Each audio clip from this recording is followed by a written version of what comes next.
Getting its start back in 1979, there was no other series more synonymous with the mecha genre than Gundam. I think. There is more, but when we were growing up, it was all about Gundam. And Robotech. And the Transformers, kinda. In our case, General Cyber if our parents weren't around. Gundam is pretty popular, that's what I'm trying to get at. I can't say if it is now, but we kind of fell out with the series around Gundam Seed, and that was around the time we was introduced to the Armor Core series to fill that mecha-shaped void. Much like Dragon Ball and name another anime, I don't know, Gundam has a metric crap ton of games made on the IP since 1983, and shockingly, we seem to have avoided almost all of these games. I do remember getting Gundam Versus back on the whim, and not really enjoying it. We also tried Gundam Evolution, which was a hero shooter that I liked very much, but it was shut down not too soon after I tried to get into it. Anyway, around the time when we first started putting out YouTube videos, we got a request to cover a game called Gundam Battle Assault. A series we never heard of before. At first we thought it was a PlayStation port of the Gundam Wing Endless Duel, but it turned out to be a completely different thing on its own, with a handful of cool features and mechanics that helps it stand out from your typical 2D fighter. This is Team Crossbody, and this is our look at the Gundam Battle Assault series.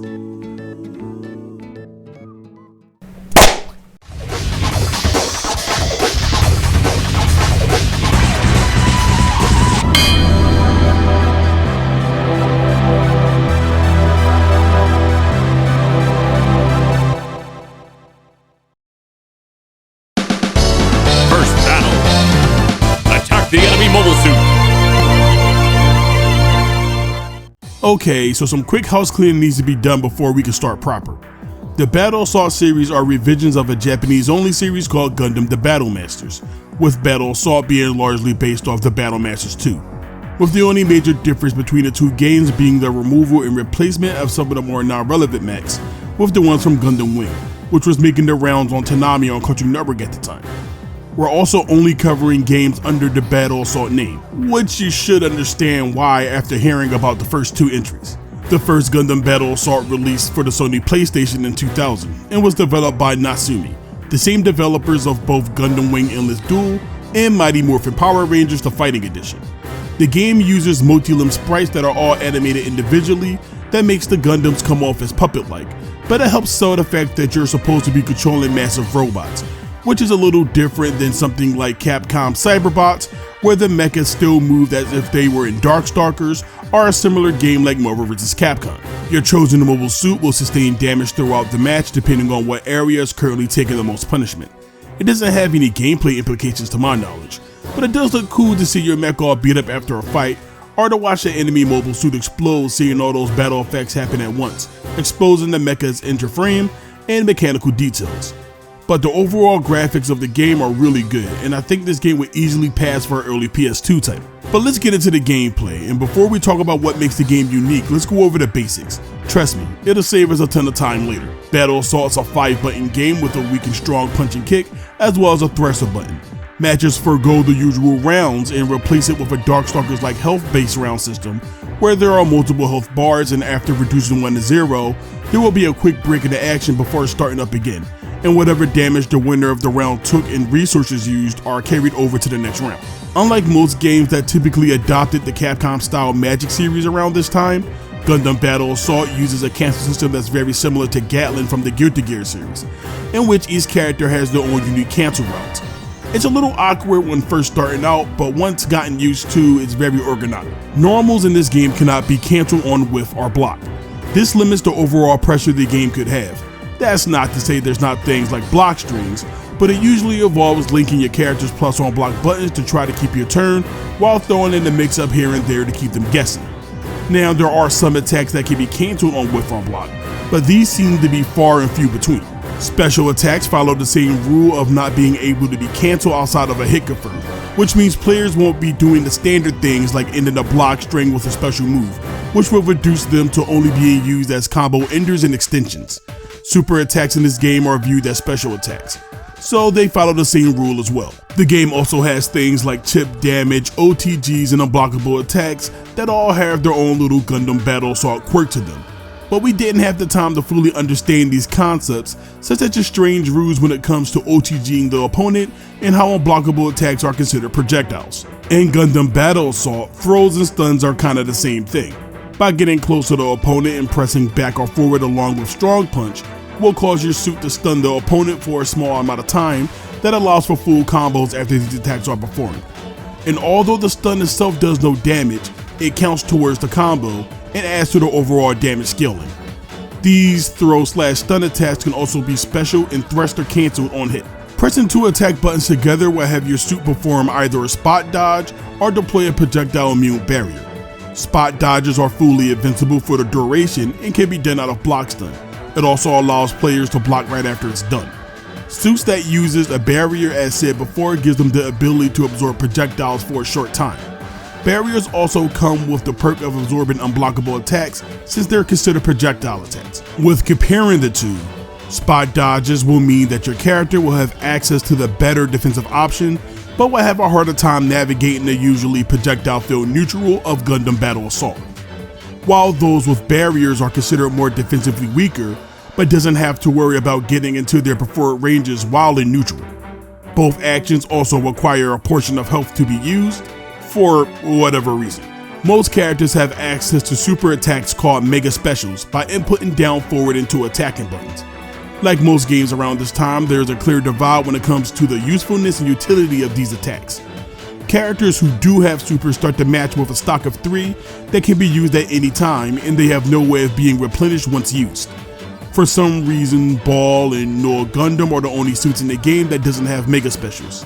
Putting aside it looking pretty dumb watching a bunch of war mechs flipping around and roundhotching each other in the face, the game does consider the height and weight of them.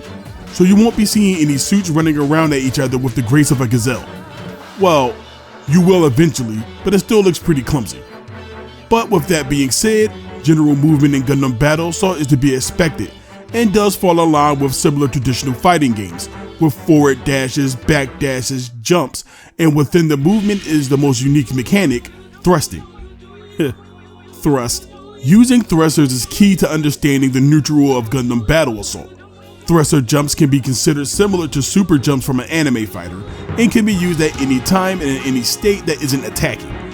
They're used to mix up approaches, stall in the air, get out of pressure, create space from the opponent, and a bunch of other situations. It's really flexible. Inputting down forward thruster will have your suit enter a special movement state called Venero mode. Working as something as a flight state, suits are able to freely fly around in all 8 directions, gains armor against projectiles, and are considered airborne, while it slowly drains your thruster meter. While it's a pretty cool mechanic, we couldn't really find a proper use to it. Venero mode isn't nearly as useful as just normal boosting around, which is infinitely better. It's just really slow to activate, and it's really expensive to do so in the first place. Thrusters can be activated on knockdown, which will act as a quick rise, which will perform a thruster jump but with invincibility. These are really strong, but will also cost thruster meter as well. Movement with thrusters is a major part of the game, as without it, your fat ass will be moving like a, well, fat ass. Although it does regenerate pretty quickly, not respecting and abusing your thruster meter will leave you getting hit with all kinds of nonsense. Mega Specials and thruster meters aren't the only thing you'll be managing, because each suit has a finite number of ammo that can be used throughout the match. Each suit starts off with 500 ammo, and the amount that is used is dependent on the character. The flow of combat is strange and kinda hard to explain. It definitely makes sense once you actually experience it yourself, but if you had to give it a loose comparison, I suppose I would call it a 2D virtual arm. Does that make sense? It feels as though these mechanics would make a lot more sense with something like an arena fighter. Hint, hint. But despite how it actually can feel, I guarantee that once you get past it, the game feels really good to play. Well, maybe not this one per se. Things feel a little too sluggish here. The input buffering doesn't feel great at all. Movement without boosted made me feel like my mobile suit was moving by itself because of how delayed the action was, and looking down to see the timer was really annoying. This might be a little petty, but I also hate the portraits of the pilots at the bottom of the screen. They're so big and they don't do anything, and it just gets under my skin while looking at them for whatever reason. Well, to be fair, I think the UI design in this game is really ugly in general. Just look at the character selection screen. If you don't know any of these names, then best of luck trying to tell these guys apart from a small icon and a grayed out portrait that you can barely make your character out of. Anyway, clearly these are issues that can be easily looked past, seeing that the sequel fixes a lot of them. But before we move on to that, let's take a quick look at what Gundam Battle Assault has to offer with game modes. It won't take long because there's only 2 to choose from, and no training, which is strange, and will be a reoccurring theme for the series. Training does eventually make an appearance, but it's in the least likely one to have it. Battle Assault doesn't have much, just 2 game modes, story and versus. The story mode is strange. Players take control of Hero from Gundam Wing, and instead of just piloting Wing 0, he has to pick up 12 suits from across the series. The mode itself is just your box standard ladder one where Hero or the opponent finding random reasons to smash their mechs together. After the fight, he'll tell the beaten opponent to leave their mech, and some do, and some straight up don't and just leave the area. And that's it really. Do that 7 or 8 times, I lost count, and it's done. I mean, it's framed behind some kind of dude collecting mobile suits, but it's barely brought up, and we started to lose our attention span due to how nonsensical the story behind these fights are. Throughout the story, you'll be put up against giant mobile suits as boss battles. Some are easy like Big Zam, where you can boost behind him and just freely wail on him until you win, to some more annoying fights like Psycho Mark III, who's not that easy to cheese, and has all the normal abilities of a standard suit, but does tons of damage and doesn't suffer from hit stun. Well, to be fair, we did timer cheese him in order to win. The roster is fairly large with about 21 suits to choose from, with a couple of them needing to be unlocked. I suppose if you don't count the boss characters as normal, then it's much smaller. They're fun to play with if you're looking for a dumb play session, but they aren't as interestingly designed as normal characters, so it kinda gets old fast. I would have loved if these guys stayed in single player and Nasumi provided us with a couple more suits to fill in the gaps, but for what it's worth, it's a decent novelty. All in all, with a unique look and gameplay, paired with a solid soundtrack, makes Gundam Battle Assault a really awesome game to check out. If we were kids and knew this game existed, it would have easily led to month-long begging segments to our parents to get it. It maybe even would have helped prevent us from forgetting the franchise as easy as we did. Second battle. Attack the enemy mobile suit. Gundam Battle Assault 2 was released in 2002 and is a direct follow-up to Battle Assault, bringing over the same exact gameplay, of course, with a few tweaks and improvements to, well, everything. Battle Assault 2 is a massive glow up from the first game, and to correct most of the issues I had with the first one. But this is just the first game, but better is not a whole lot to talk about that we didn't cover in the first game, as the foundation didn't need much change to begin with. It was already extremely solid. Told you that getting the basics out the way would save tons of time later. First things first, the overall presentation have gotten a massive boost. The menus have a lot more personality, and the music, in my opinion, is a lot more dynamic and eventful. The UI during matches look way better, and the newly added mobile suits all look great and much more cleaner than Battle Assault. And God, that character select screen looks so freaking clean. Like I actually tell who the hell I'm selecting. There is so much style. I don't even mind not being able to hear this sexy computer lady.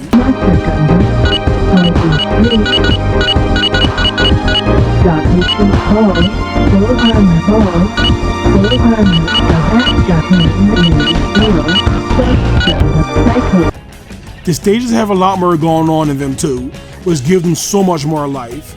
These small improvements alone are fantastic. It also has a much improved single player mode with streets. Why's it called streets? I don't know. If anyone knows, please let me know. Unlike the first game that had all the suits controlled by a hero for some reason, thankfully this one pairs the mobile suit up with the appropriate pilot. Although once again, this mode limits the amount of characters that can be used in it. It pretty much plays the same being an arcade run of 8 matches with some bosses thrown in here and there. As for the gameplay, there's some tweaks that I like. The pace of the game feels so much faster and the inputs are a lot more responsive. In Battle Assault 1, performing the dodge or activating the barrier used to come at the cost of a little health, but none of these actions consume thruster, which is a better option because boosting is the most important thing you can do, and having another action that takes from it adds much more to the moment-to-moment decision making. I also want to say that the active thrusting looks a lot faster as well, but that could be a placebo effect due to the overall increased speed of the game. If I had any complaints about the gameplay and presentation, it would be nitpicky at best. But I actually don't like the removal of boosting forward. It was replaced by jetting upwards of that direction instead now. If you want a quick burst of movement without leaving the ground, the suits will have to commit to normal dashing. It doesn't do any harm or anything, but I'm just wondering why it was done. If I had to guess, it would be to make zoning a little stronger, but who knows. Suits like Ball still doesn't have a special. Each character only have one if they really couldn't be bothered to give him one. But apparently Ball's a pretty solid choice, so what do I know? The normal mobile suits generally has more combo paths than the returning ones, and the special beam attacks all have this generic pinkish beam thing going on, and I wish there was more differences. And that's Gundam Battle Assault 2, a fantastic improvement to what was an already solid game. Battle Assault 2 still have an active community that plays this game to this day, so if you're interested in checking the game out, I'd recommend hopping on the Discord. Although the two remaining games in the series will retain some of the ideas, mechanics, and systems that these two games provided, this was the last entry that had this particular style of gameplay, which is an unfortunate decision because it would have been nice to see it improved on somewhere.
Mobile Suit Gundam Seed Battle Assault, released in 2004, it might be the most shocking game we played during this retrospective.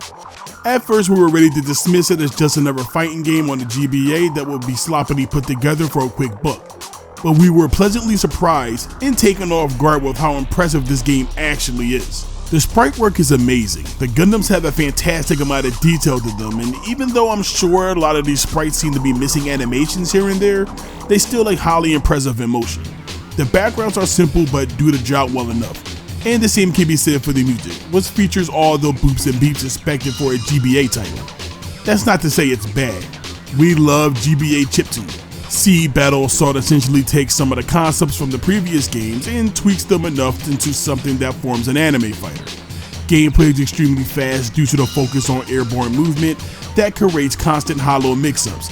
There's also mechanics here that are new to the Battle Assault series, such as guard breaks, guard cancels, and combo breakers. The controls of the game are simple and allow for two modes of play, automatic and manual.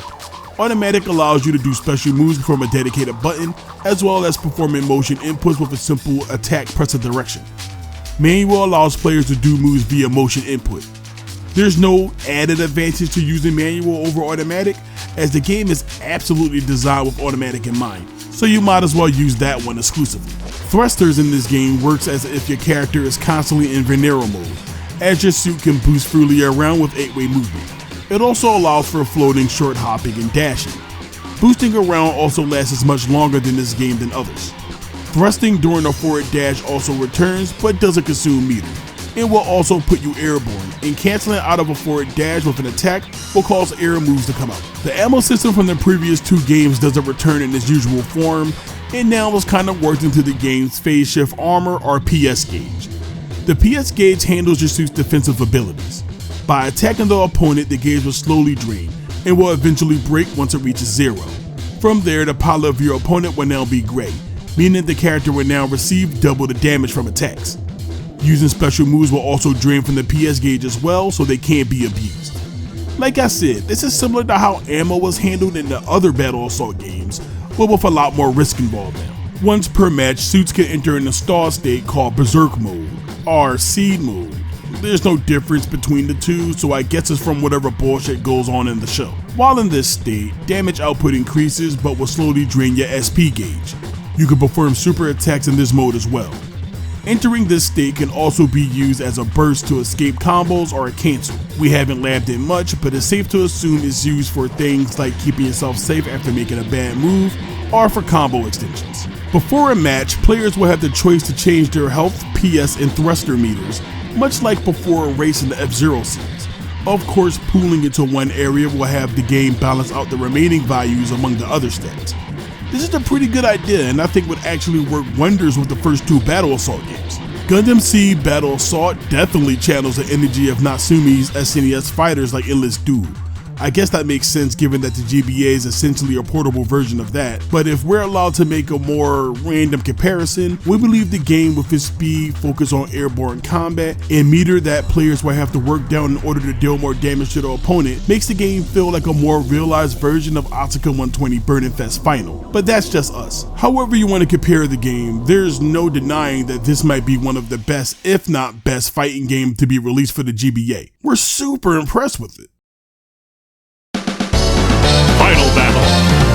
Attack the enemy mobile suit. Gundam Battle Assault 3 featuring Gundam Seed also released 2004, a couple of months after the GBA spinoff, and is the first game to be in full 3D. The transition which turned the game into a full-blown arena fighter. Bamco started early with scamming people with these games, huh? BS3 took a ton from the GBA entry this time around, while leaving behind the ideas of the older games. The graphics are fine and the mobile suits all look cool. The environments are interesting and varied with plenty of destructible objects, but I felt like something was lost in the move to 3D. The series used to do a great job of selling the fact that they were slow moving machines, even with the more serial looking animations of a clunky robot doing a karate sweep. But now we have Gundams moving like they're guys in costumes, effortlessly doing spin kicks, flexing and twisting in various ways I don't think a 2-ton war machine should move. Hell, even the GBA game sold more to me the fact that these are robots more than this game. As stated before, the gameplay works almost 1-for-1 from Gundam Seed Assault, without anything interesting added to the gameplay other than the ability to move in 3D space. There's the buffs you can apply to your mechs during a fight, and the command prompt you can bring up that does something once you have the time to input the commands. But that's about it for what the time we can gather from the game. This style of gameplay would have been more oppressive and more appropriate for something the size of a GBA, even a 2D Gundam fighter in general, but added to a more larger game it'll come across as overly simplistic and brain dead. I feel like with some slight adjustments, the original Battle Assault mechanics would have fit nicely into a 2.5D game, or even a solid arena fighter if they really had the time to figure everything out. The game is fun to play with someone, but yeah, that can be said with any game. Assault 3 gameplay just isn't good. It's not completely trash, but the charm of the other games is clearly not there. Sorry there wasn't enough to talk about with this one. Gundam Battle Assault was an unexpected series of well-made games. Well, the first 3 entries at the very least. It's sad how it went out with a whimper with the 3rd, technically 4th game. It definitely deserved much better. I would love to see some kind of remake or sequel based largely off Battle Assault 2, since that's considered the best entry in the series by a wide margin, and we need more unique fighters out there nowadays. Oh wait, Namco Bandai will have to either publish or develop the game. Never mind, just keep playing Battle Assault 2. We'll see you next time on The Runback.